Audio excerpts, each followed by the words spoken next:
Hi everyone, welcome back to our channel.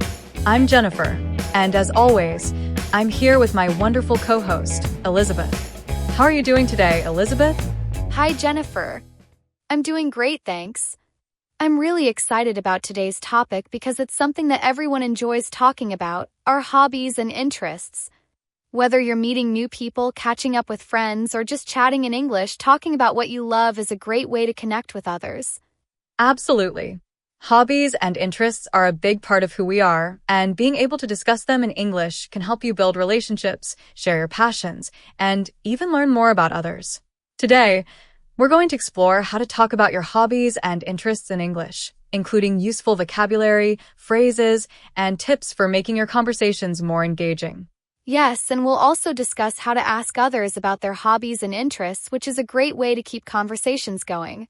Plus, later in the video, we'll have a call from one of our listeners who will share their hobbies and interests with us, and we'll give them some feedback on how to make their descriptions even more engaging. But before we get started, if you're new here, don't forget to subscribe to our channel and hit the bell icon so you don't miss any of our upcoming videos. And if you find this video helpful, please give it a thumbs up and share it with your friends. Your support really helps us continue creating content to help you improve your English. Let's start with how to introduce your hobbies and interests. One of the simplest ways to start is by saying, I'm really into hobby, or I love interest. For example, I'm really into painting, or I love playing the guitar.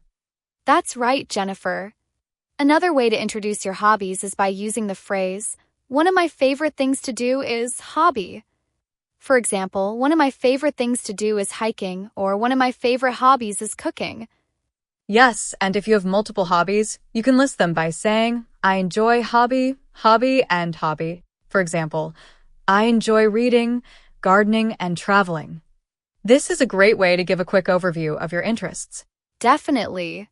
And if you want to talk about how long you've been doing a particular hobby, you can use phrases like, I've been hobby for amount of time. For example, I've been playing tennis for 5 years, or I've been practicing yoga for 6 months. That's a great way to add more detail, Elizabeth. You can also talk about why you enjoy your hobbies. This makes your conversation more personal and engaging. For example, I love painting because it helps me relax and express my creativity. Or, I enjoy hiking because it's a great way to stay active and explore nature. Yes, sharing the reasons behind your hobbies can make your conversation more interesting. You can also talk about how you got started with your hobbies. For example, I started playing the guitar when I was in high school, or I got into cooking after taking a class at a local community center. That's a great point, Elizabeth. Talking about how you got started with a hobby can also be a great way to share a little more about your background and experiences. Now, let's talk about how to ask others about their hobbies and interests. This is a great way to show interest in others and keep the conversation going. Absolutely. You can start by asking, what do you like to do in your free time, or do you have any hobbies? These are open-ended questions that invite the other person to share more about themselves. Yes, and if you know the person has a particular interest, you can ask more specific questions like, how did you get into hobby? Or what do you enjoy most about hobby? For example, how did you get into photography? Or what do you enjoy most about running? Those are great questions, Jennifer. And once the person starts talking about their hobbies, you can keep the conversation going by asking follow-up questions or sharing your own experiences. For example, if someone says they enjoy cooking, you could ask, what's your favorite dish to make? Or do you have any cooking tips for beginners? Definitely. Follow-up questions show that you're genuinely interested in what the other person is saying, and they help keep the conversation flowing. Now, let's talk about how to describe your hobbies in more detail. You can talk about the tools or equipment you use, the skills you've developed, or the challenges you've faced. Yes, for example, if your hobby is photography, you might say, I use a DSLR camera and enjoy experimenting with different lenses, or I've learned a lot about lighting and composition through photography. If your hobby is running, you could say, I run 5 times a week and have participated in several marathons, or running has taught me a lot about discipline and perseverance. Those are great examples, Elizabeth. You can also talk about the social aspect of your hobbies, like whether you do them with friends, join clubs, or participate in events. For example, I'm part of a book club where we meet once a month to discuss our favorite books, or I enjoy going to art classes where I can meet other people who share my passion for painting. Yes, talking about the social aspect can make your hobbies sound even more interesting and relatable. You can also mention any goals you have related to your hobbies, like improving your skills or achieving something specific. For example, I'm working on improving my photography skills so I can take better landscape photos, or I'm training for a half marathon and hope to beat my personal best time. That's a great way to show that you're passionate about your hobbies and always looking to grow. Speaking of sharing hobbies, we have a caller today who wants to tell us about their hobbies and interests. Let's take the call. Hi there, you're on the air with Jennifer and Elizabeth. What's your name and where are you calling from? Hi, Jennifer. Hi, Elizabeth. My name is David, and I'm calling from Sydney, Australia. I'd love to share a bit about my hobbies and interests with you. Hi, David. We're so glad you called in. We'd love to hear about your hobbies. Go ahead and tell us what you're passionate about. Sure. One of my main hobbies is cycling. I've been cycling for about 3 years now, and I really enjoy it because it's a great way to stay fit and explore different parts of the city. I usually go on long rides during the weekends, and sometimes I participate in cycling events and races. That sounds fantastic, David. You've done a great job of describing your hobby and why you enjoy it. It's clear that cycling is a big part of your life. Have you set any goals for your cycling, like participating in a specific event or improving your speed? Yes, actually. I'm training for a 100-kilometer cycling event that's happening in a few months. My goal is to complete the ride in under 4 hours, so I've been working on increasing my endurance and speed. It's been challenging, but I'm really excited about it. That's an amazing goal, David. It sounds like you're really dedicated to your hobby, and it's great to hear that you're pushing yourself to achieve new milestones. Do you usually train alone, or do you have a group of friends who join you on your rides? I mostly train alone, but I do have a group of friends who are also into cycling, and we sometimes go on rides together. It's a lot of fun to share the experience with others, and we motivate each other to improve. That's fantastic, David. It sounds like cycling is not only a great way for you to stay fit, but also a way to connect with others and challenge yourself. I love how you've set a clear goal for yourself and are working toward it.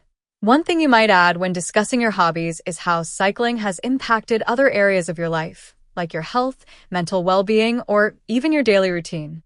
That's a great point, Jennifer. Cycling has definitely improved my overall fitness, and it's also a great way for me to clear my mind after a long day at work. I try to incorporate it into my daily routine by cycling to work whenever I can, which has also helped me reduce my carbon footprint. That's wonderful, David.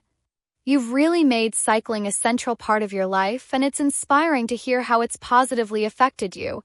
Adding those personal insights makes your description even more engaging. Thank you so much for sharing your passion with us. Thank you, Jennifer and Elizabeth. I really appreciate your feedback. I'll definitely keep these tips in mind when talking about my hobbies in the future.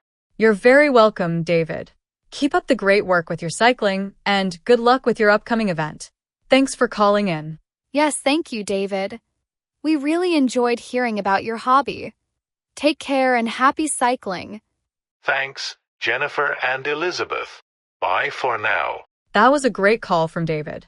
He did an excellent job describing his passion for cycling, and with a few additional details, his description became even more engaging.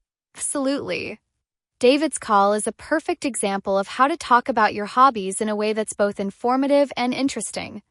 The more personal insights and details you can add, the more compelling your description will be. Definitely. And after hearing David's story, it's a great time to reflect on how you talk about your own hobbies. Are you able to convey why you're passionate about them? Do you share the benefits or challenges you've encountered? These are all great ways to make your conversations more engaging. That's a great point, Jennifer. It's also important to think about how you can connect your hobbies with other areas of your life. For example, how does your hobby contribute to your well-being, your social life, or even your professional skills? Talking about these connections can make your conversations richer and more meaningful. Yes, and don't forget that discussing hobbies is a great way to build rapport with others. Whether you're meeting someone new or catching up with friends, talking about your interests can help you find common ground and create stronger connections. Absolutely, Jennifer. And another tip is to practice talking about your hobbies in different contexts. For example, how would you describe your hobby in a job interview compared to a casual conversation with friends? Tailoring your description to your audience can help you communicate more effectively. That's such good advice, Elizabeth. And remember, hobbies are a reflection of who you are and what you enjoy, so don't be afraid to share your passion with others. It's a great way to show your personality and connect with people on a deeper level. Exactly, Jennifer. And if you're still developing your hobbies, that's okay too. You can talk about what you're exploring or what you're interested in trying out. Sharing your journey and your curiosity can be just as engaging as talking about established hobbies. That's such an encouraging point, Elizabeth. So, to recap, today we've covered how to discuss your hobbies and interests in English. We talked about how to introduce your hobbies, share why you enjoy them, describe the tools or skills involved, and even how to connect your hobbies to other areas of your life. Yes, and we also discussed how to ask others about their hobbies, which is a great way to keep conversations going and build connections. Remember, the key to talking about your hobbies is to be enthusiastic, share details, and show why you're passionate about them. That's right, Elizabeth. And don't forget to practice. The more you talk about your hobbies, the more confident and fluent you'll become. Whether you're speaking with friends, colleagues, or even new acquaintances, discussing your interests is a great way to improve your English and connect with others. Thank you all for joining us today. If you found this video helpful, don't forget to like, share, and subscribe. We have plenty more content coming your way to help you improve your English and reach your language learning goals. We'll see you in the next video. Keep sharing your passions and happy learning. Bye for now.